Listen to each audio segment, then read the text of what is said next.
sterilization, wash hands gyapon. Okay?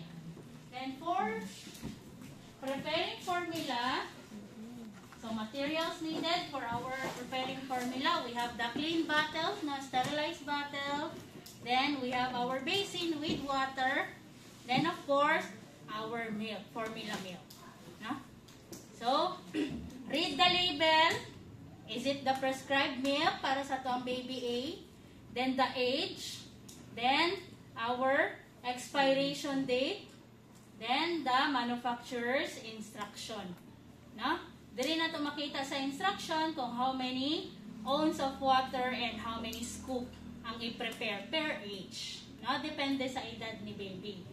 So, example, our baby, ang nadiri sa ato ang age group, we have 0 to 4, we have 4 to 8, 8 to 12 weeks siya. Okay? Weeks. So, depende.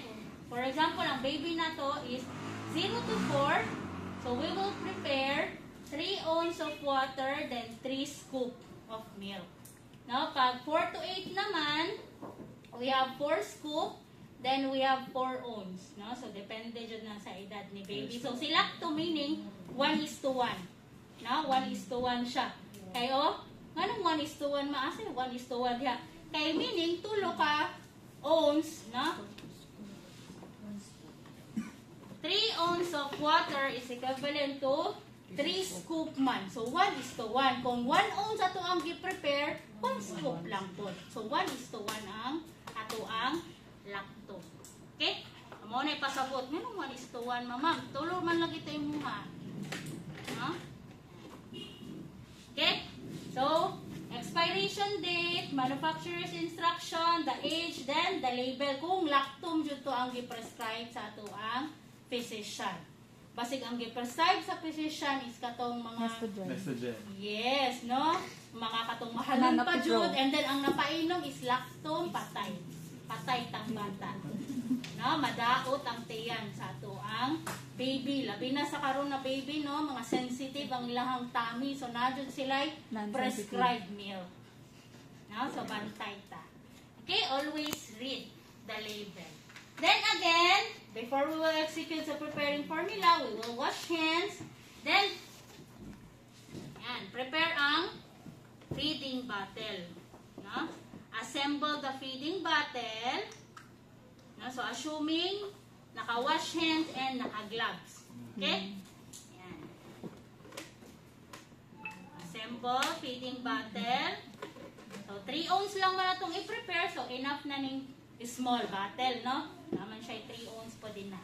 So, ato ang bantayan, before we will prepare formula, what to put first?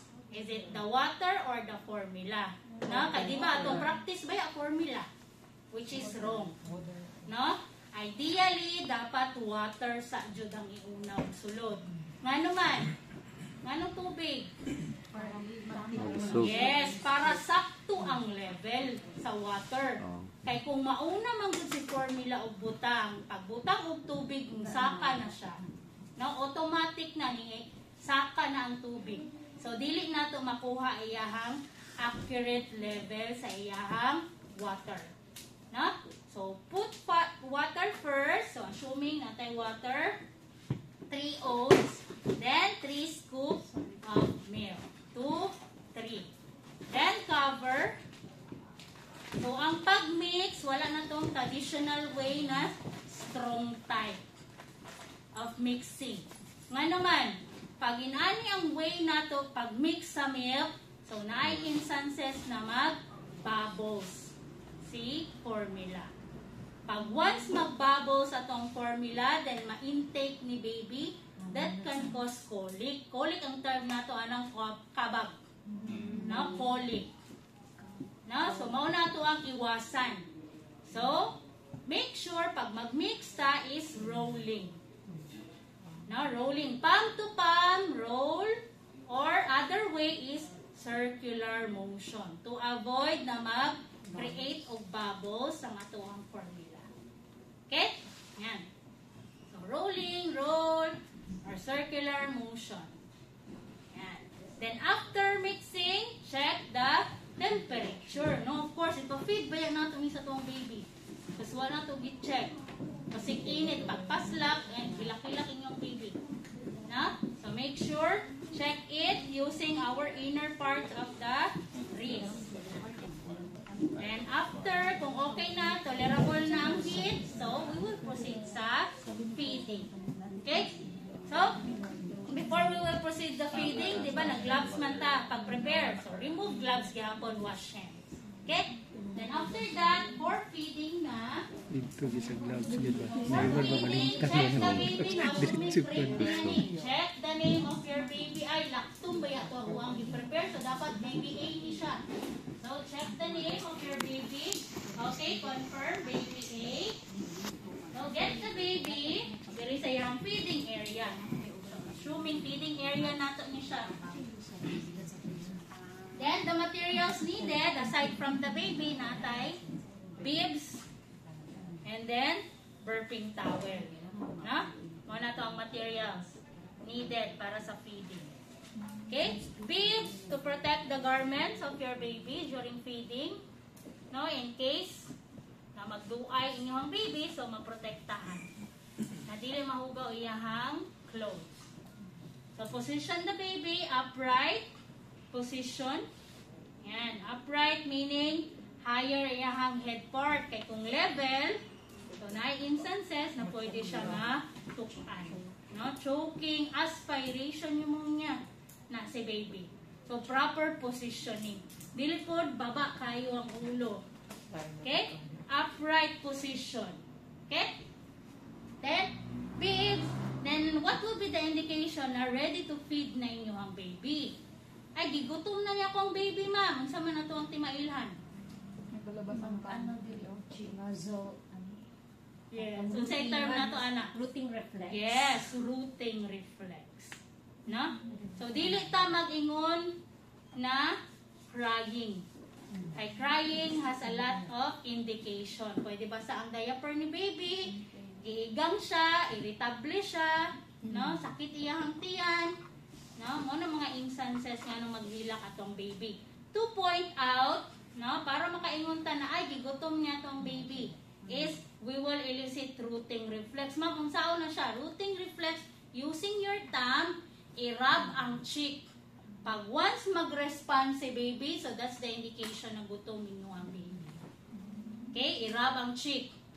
No? Aside from the duration, di ba naman dyan tayo mga timing, oh, every after 3 to 4 hours, i-feed si baby. Aside from that, sa timing, katupod, i-check na to every now and then, ang rooting reflex. Kaya kung once dili na siya mo react or response, di pa dyan na siya gutom. Okay? So, mag-elicit tag rooting reflex na i-rub. Then, pag once nag-respond si baby, so that's the indication na ready to feed na si baby. So, position the bottle. No, kailangan naka-fill in. No? Ato ang pag-prepare sa formula lagi, walay hangin, pero ang pagpaslak, nagyapoy hangin. No? So, ma-fill in dapat ang iyahang nipple sa iyahang formula. Then, start feeding. Yan. So, during feeding, dili pwede maglihok-lihok. Mamalagay na sa movies na. Ano, di ba? Pag maglihok-lihok, asa naman? Ang samutin yung baby. Tama lagi ang positioning, pero galihok. No, ayaw kasuan. Kaya patulogos mo siya Stable lang, Jod. No, depende sa caregiver kung saan ang ato ang comfortable position. Standing ba or sitting? Pwede naman kung mulingkod. No? Pwede ra, Jod. Walay problema. Ma'am, bawal kung di mo mulingkod, ma'am, during OJT. Pwede ra, Jod. No? So, depende sa comfortable position ni caregiver, standing position or sitting position. Okay? Then, after feeding, so what will be the indication na busog naman si baby? So, pag busog na si baby, i-pull out na niya. No? Ginatulak na niya pagawas iyahang feeding bottle. Kung once gina-pull out na niya, ayaw putpuksa. Nak, mahal ba yan mo ang gatas na putda ba yan? No? Ayaw putpuksa. Napamantay duration sa ato ang milk, at least 2 hours. Pwede pa na ninyo i-refeed. Pero pag mag-extend na siya 2 hours, ayaw rapod tilawin. Ay, okay pa. Wapa na parang didi lang sana. No? Maximum of 2 hours lang jud ta. Beyond that, labay na jud ato ang milk. Okay? So again, pag ina-pull out na, so stop feeding. No, para dili po ma-overfeed atong baby. No, pag once ma-overfeed man gud ato ang baby, labi na newborn. For your information, ang newborn during may katong anak ko na man ay orientation din na sa hospital, ang newborn di ay ang iyang tummy kanang kalamansi lang, lang kagamay ng mga newborn. So never overfeed. Mao na mga instances nga nung magsuka. Isuka lang na nila. No, kay nana ra man day kagamay ilahang tummy.